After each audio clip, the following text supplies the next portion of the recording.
আমাদের আজকের মুভির গল্প এমন এক ডাক্তারকে নিয়ে, যার সাথে 2020 খেলার জন্য গ্রামের সব মেয়েরাই পাগল হয়ে যায় আর উল্টাপাল্টা কাজকর্ম করতে শুরু করে। কিন্তু শেষ পর্যন্ত ডাক্তার কার সাথে 2020 খেলে, তাই আমরা আজকের ভিডিওতে দেখব। মুভির নাম ডক্টর শিবনিম। তবে চলুন আর বেশি দেরি না করে মুভির গল্প শুরু করা যাক। মুভির শুরুতে একটা গ্রাম দেখানো হয়, যেখানে দুজন লোকের বন্ধুত্ব অনেক ফেমাস ছিল। কালো কোট পরা লোকটার নাম হলো হাসান, আর দ্বিতীয় জনের নাম ছিল মুসা। হাসানের একজন মেয়ে ছিল, যার নাম হলো রিনা। সে দেখতে অনেক বেশি সুন্দরী ছিল। আর মুসার একটা ছেলে ছিল, যার নাম হলো হানিস।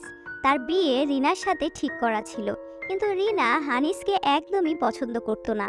মুসার একজন মেয়েও ছিল, যার নাম ছিল সোফি। বাড়ির পাহারাদার তাকে অনেক বেশি পছন্দ করত। একবার গ্রামে পোস্ট অফিস থেকে একটা লোক আসে, আর যে বাড়িতে সে চিঠি দিতে এসেছিল সেই বাড়িটা মারিয়াম নামের একটা মহিলার ছিল। আর চিঠিটা পাঠিয়েছিল মারিয়ামের ছেলে। এখানে লেখা ছিল, আমি ডাক্তার হয়ে গেছি আর আমি খুব তাড়াতাড়ি গ্রামে ফিরে আসছি। এটা শুনে মারিয়াম অনেক বেশি খুশি হয়ে যায়, আর সে গ্রামের সবাইকে এই কথা বলে দেয়। দেখতে দেখতে এই কথা গ্রামের মেয়েরাও জেনে যায়। আর গ্রামের মধ্যে যেহেতু কোনো ডাক্তার ছিল না, তাই সব মেয়েরাই মনে মনে বাবুর সাথে প্রেম করতে শুরু করে দেয়। সবাই বাবুর সাথে বিয়ে করার স্বপ্ন দেখছিল, তাই মেয়েদের মধ্যে মারামারি শুরু হয়ে যায়। এরপর একদিন বাবু গ্রামে ফিরে আসে। বাবু যখন ফিরে আসছিল, তখন রিনা তাকে দেখে ফেলে, আর সে মিথ্যা করে পানিতে ডুবার নাটক করতে লাগে, কারণ সেও বাবুকে বিয়ে করতে চাচ্ছিল। রিনাকে ডুবে যেতে দেখে বাবু তার মোটরসাইকেল থামিয়ে রিনাকে বাঁচায়। রিনার সব কাপড় ভিজে গেছিল, আর সে অসুস্থ হয়ে যাবার সম্ভাবনাও ছিল, তাই বাবু তাকে তার কাপড় পরতে দেয়। এরপর রিনা তার কাপড় বদলে নিলে বাবু তাকে সাথে করে নিয়ে গ্রামে চলে আসে। বাবুকে গ্রামে আসতে দেখে গ্রামের সবাই অনেক খুশি ছিল, আর তাকে ওয়েলকাম জানানোর জন্য সবাই অপেক্ষা করছিল। এরই মধ্যে সোফিও ছিল, আর সে বাবুর সাথে রিনাকে দেখে হিংসায় জ্বলে যাচ্ছিল। বাবু প্রথমে তার মায়ের সাথে দেখা করে, এরপর সে গ্রামবাসীর সাথে দেখা করে। বাবুর মায়ের স্বপ্ন ছিল বাবু পড়াশোনা করে যেন ডাক্তার হয়, আর বাবু এটা করে দেখিয়েছে। এ কারণে তার মা অনেক বেশি খুশি ছিল। আর এরপর থেকে বাবু গ্রামেই কাজ করবে। একদিন বাবু গ্রামের মধ্যে ঘুরতে বের হয়েছিল, আর এবার সোফি পানিতে ডুবে যাওয়ার নাটক করছিল। সোফিকে দেখে বাবু তার মোটরসাইকেল থামিয়ে দেয়, কিন্তু এবার নদীতে পানি অনেক কম ছিল, তাই সে বুঝে যায় সোফি নাটক করছে। সোফিকে পানি থেকে উঠে আসতে বলে বাবু সেখান থেকে চলে যায়। নিজের প্ল্যান ফেল হয়ে যেতে দেখে সোফি অনেক বেশি রেগে যায়।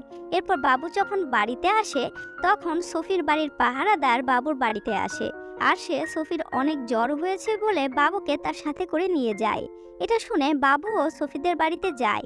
রিনা সোফিদের বাড়ির পাশেই থাকতো, তাই সে বাবুকে সোফিদের বাড়িতে ঢুকতে দেখে ফেলে। আর এটা দেখে সে বুঝে যায় সোফি নাটক করছে, তাই সেও ঠিক করে সেও এখন অসুস্থ হওয়ার নাটক করে বাবুকে তার বাড়িতে ডাকবে।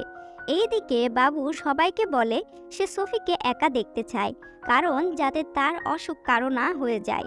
এই বলে সে যখনই সোফির রুমে ঢুকে, তখন সোফিকে দেখে সে অবাক হয়ে যায়, কিন্তু নিজেকে কন্ট্রোল করে চিকিৎসা করতে শুরু করে। বাবু সোফির চিকিৎসা করছিল, আর এইদিকে সোফির অবস্থা খারাপ হয়ে যাচ্ছিল।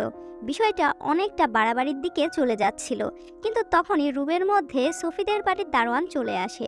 দারোয়ান বাবুকে বাঁচিয়ে নিয়েছিল, কিন্তু এই কারণে সোফি অনেক বেশি রেগে যায়।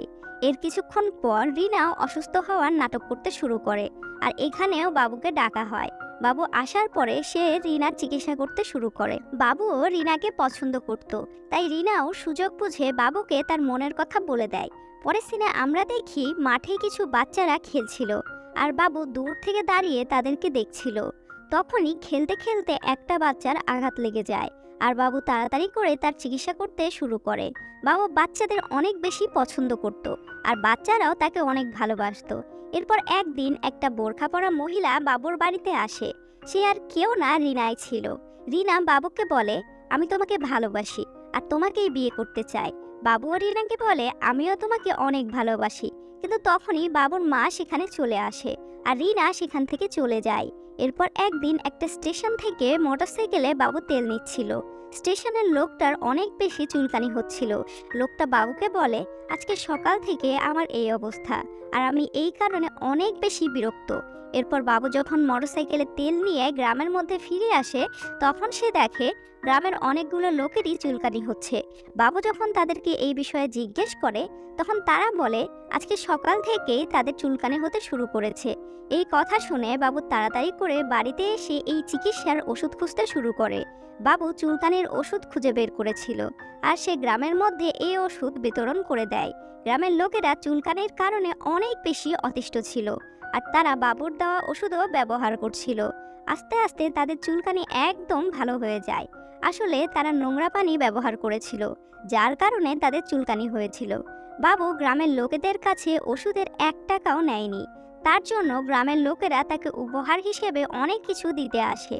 গ্রামের লোকেদের কাছে টাকা তো নেয়নি, তাদের উপহারও বাবু নিতে চাচ্ছিল না। কিন্তু গ্রামের লোকেদের মন খারাপ হবে বলে বাবু সেই উপহারের ফলগুলো বাচ্চাদের মধ্যে বিতরণ করে দেয়। এরপর একদিন রিনা মিথ্যে করে একটা ওষুধ খাওয়ার অভিনয় করে। এই কথা যখন হাসান জানতে পারে, তখন সে পাগলের মতো হয়ে যায়, কারণ তার মেয়েকে সে অনেক বেশি ভালোবাসতো। এরপর বাবুকে ডাকা হয় চিকিৎসার জন্য। বাবু আসার পরপরই বুঝতে পারে রিনা নকল ওষুধ খেয়েছে, তাই সেও নাটক করে তার চিকিৎসা করতে শুরু করে, যাতে হাসান তার প্রতি ইমপ্রেস হয়ে যায় আর রিনাকে তার সাথে বিয়ে দিয়ে দেয়। চিকিৎসা শেষ করার পরে বাবু হাসানকে বলে রিনা কোনো একটা বিষয় নিয়ে অনেক বেশি চিন্তিত, আর এই চিন্তা তার জন্য ভালো না, তাই তাকে সবসময় হাসি খুশি রাখতে হবে। এটা শুনে হাসান বলে, আমি আমার মেয়েকে অনেক বেশি ভালোবাসি, আর আমি তাকে সবসময় হাসি খুশি রাখার চেষ্টা করব। হাসানের কথা শেষ হতে না হতেই রিনা উঠে বসে, আর সে বলে সে বাবুকে বিয়ে করতে চায়। এটা শুনে হাসানের মাথা ঘুরে যায়। এরপর সে মুসার সাথে দেখা করে আর তাকে বলে রিনা বাবুকে বিয়ে করতে চায়। এটা শুনে মুসা অনেক রেগে যায়, আর এই কথা নিয়ে হাসান আর মুসার মধ্যে মারামারিও শুরু হয়ে যায়। এরপর সেখানে বাবু চলে আসে, আর সে তাদের দুইজনকে থামায়। তখন মুসা তাকে বলে রিনার জন্য হানিসই বেটার। এটা শুনে বাবু বলে ঠিক আছে, তাহলে আমার আর হানিসের মধ্যে কিছু কম্পিটিশন করা হোক, যে জিতবে সেই রিনাকে বিয়ে করবে। পরের সিনে কম্পিটিশন শুরু হয়ে যায়। প্রথম কম্পিটিশন শক্তি খাটানোর ছিল, আর এটা হানিফ খুব সহজেই জিতে যায়। পরের কম্পিটিশন ছিল ফুটবল খেলার, আর এটাতে বাবু জিতে যায়। বাবু জিতে গেছে দেখে গ্রামের সবাই অনেক বেশি খুশি হয়। এরপর 3 নম্বর রাউন্ড শুরু হয়, আর এখানে প্রথমে হানিফকে চান্স দেওয়া হয়, আর সে ভালোভাবেই নিশানা লাগাতে পারে। আর যখন বাবুর সময় আসে, তখন সে এমন ভাবে নিশানা লাগায় যেটা দেখে গ্রামের সবার মাথা ঘুরে যায়। বাবু 3টা রাউন্ডের মধ্যে 2টা রাউন্ড জিতে গেছিল, তাই এখন বাবুর সাথে রিনার বিয়ে দেওয়া হবে। কিন্তু তখনই একটা গাড়ি এসে সেখানে থামে, আর স্বাস্থ্য বিভাগের বড় অফিসার বাবুকে বলে তুমি তো সেই লোক যে বিনা ডাক্তারি ডিগ্রি নিয়ে প্র্যাকটিস করছো, আর এটা অনেক বড় অপরাধ, তাই আমি তোমাকে ধরে নিয়ে যাব। বাবুর সত্যিটা জেনে গ্রামের সবাই অনেক বেশি অবাক হয়ে যায়।